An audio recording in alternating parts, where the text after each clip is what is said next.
আপনারা সকলে জানেন যে আমাদের এখানে চট্টগ্রাম মহানগরের বিশেষ করে সিএমপির যে আমাদের উত্তর ডিভিশনের 4টা থানায় বিশেষ করে ত্রাস সৃষ্টিকারী সন্ত্রাস সৃষ্টিকারী এক দুর্ধর্ষ সন্ত্রাসী, যাকে চট্টগ্রাম মহানগরী শুধু বললে একটা আন্ডারস্টেটমেন্ট হবে। এটা আমি মনে করি আপনার চট্টগ্রাম জেলা সহ চট্টগ্রাম মহানগরের শীর্ষ সন্ত্রাসী ছোট সাজ্জাদ, যার নাম পরিচিত অলসো নোন এজ আপনার বুড়ির নাতি সাজ্জাদ। তো সে এই চট্টগ্রাম জেলার রাউজান, রাঙ্গুনিয়া এবং আপনার চট্টগ্রাম মহানগরীর আমাদের আপনার বাইজিৎ, চাঁদগাঁও, পাঁচলাইশ এবং কুলসি এলাকায় ত্রাস সৃষ্টিকারী এই আসামি, যাকে বহুদিন ধরেই আমি জয়েন করার পর থেকেই যাকে আমরা পার্সু করছি।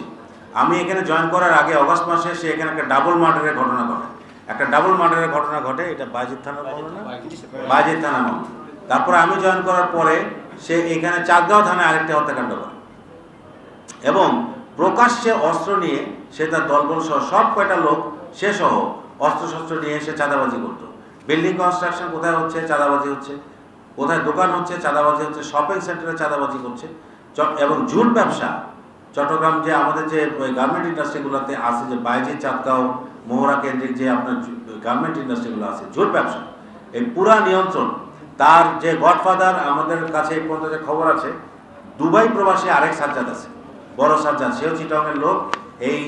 এই দুবাই প্রবাসী সাজ্জাদের আশ্রয় প্রশ্রয় থেকে সে এখানে এই চাঁদাবাজিগুলো এবং বিভিন্ন ধরনের হত্যাকাণ্ড এবং যত রকমের অ্যাট্রসিটি আছে চট্টগ্রাম শহরের নর্থ ডিভিশন কেন্দ্রিক তার ছিল, কর্মকাণ্ড ছিল।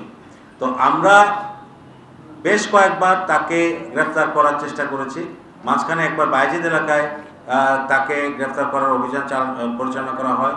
আমাদের তৎকালীন ডিসি নর্থ, বর্তমানে ডিসি হেডকোয়ার্টার জনাব ফয়সাল, সেই অপারেশন এবং এই যে এখানে এডিসি নর্থ আছে জাহাঙ্গীর, তারা এই দুজন সহ তাদের ওই আমাদের সংশ্লিষ্ট ওসিরা সহ সেখানে রেড করে এবং এত বড় দুর্ধর্ষ সে সন্ত্রাসী, সে 5তলার ছাদ থেকে আরেক ছাদে জাম্প করে সে চলে গেছে গুলি করে।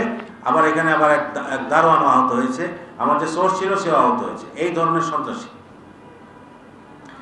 পরবর্তীতে বাইজিৎ থানার বর্তমান ওসি সে এই সাজ্জাদকে ধরার যে আমাদের প্রচেষ্টা ছিল, সেই প্রচেষ্টায় তার একটা বড় কন্ট্রিবিউশন ছিল। এটা জানার পরে এই সাজ্জাদ ভিডিওতে লাইভে এসে এই বাইজিৎ থানার ওসিকে প্রকাশ্য দিবালোকে সে আপনার লাঞ্ছিত করার হুমকি দেয়। এরপরে দেখলাম যে এনাফ ইজ এনাফ, এটা অনেক বার বেড়ে গিয়েছে, একে এখন দমাতে হবে। তখন আমি সিএমপি কমিশনার হিসেবে প্রেস বিজ্ঞপ্তি দিলাম যে একে ধরিয়ে দিতে পারলে, জীবিত অবস্থায় ধরিয়ে দিতে পারলে উত্তম অর্থ পুরস্কার দেওয়া হবে। এটাও প্রায় আজকে কতদিন, 3 মাস আগের কথা।